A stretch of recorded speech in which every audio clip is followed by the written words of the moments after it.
All right, welcome to the last lesson in the back Sacada course. In this lesson, I'm going to show you the back Sacadas that I will more commonly use, and then you can find the other ones which are a bit more painful. I would suggest not really looking too hard for them. I will tell you that I started dancing when I was 18, and when I was only 20, I was a very flexible young 20-year-old and very fit. And even then, I did a back Sacada and had a vertebrae come out of its place. So I'm going to just give you a warning that try not to, if you're doing a back Sacada, the idea of keeping your chest to your partner can kind of dissolve.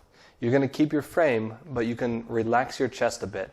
When I first learned it, I was told to keep my chest to my partner, and I hold these things to be so true that I actually let my vertebrae come out of place.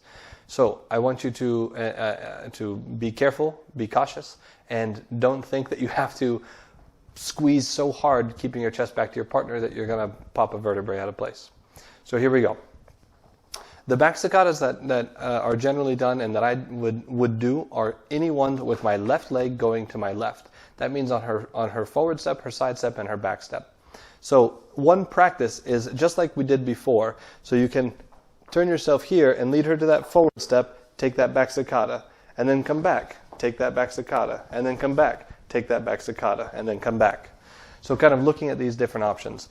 This is just a practice. So again, forward and side and back, and then she'll come through.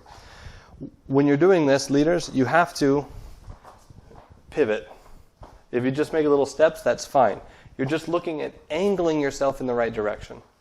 And then what you can do is then find a way to put this into, not all three. Some people do these three back Sacadas as a combination.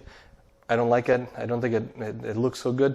I will do a back Sacada with inside of a movement and not just to kind of strike at her feet. Okay, so our first one that we looked at was the one on the side step, which is the most accessible, I believe, which is here. The next one might be on her forward step. So maybe we lead her for a forward ocho here, and I set myself up to make that back Sacada. So I'm going to take a side step here. I'm going to open up to my left, collect my feet, and as she goes forward, when I bring her forward, I'm going to then pivot a little extra. At this moment, you're going to feel like you're kind of stomping out a cigarette to make that last bit. So here I bring her to the forward, and I pivot myself in the direction and make that back Sacada. The last one is going to be on her back step, which is going to be the hardest. But where this one often comes into play is when she takes a back step and you take a forward step in the same direction. So if we go here in that same direction, what a lot of times leaders do will do a quick. They'll go quick, and then what they do is this. They don't pivot that front foot.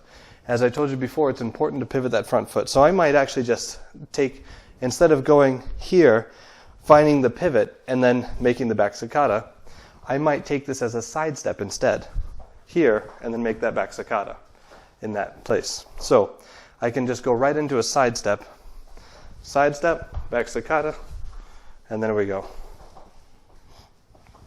So these are kind of the three possible back Sacadas.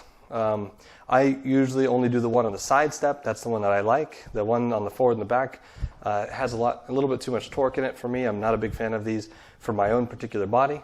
If you'd like to do them, you can. Other possible back Sacadas are the ones with the right leg going to the right, which are very difficult as well. And so I would suggest that you try those on your own if you'd like, but they're not really so accessible that they don't need to be taught. So we're going to skip those for now. And go ahead and work through these. Work through the follower back Sacadas to you. You can make combinations of these, kind of that back and forth game if you'd like. It's going to be a much harder game, but it is possible. So if you'd like to play with it in that way, you can.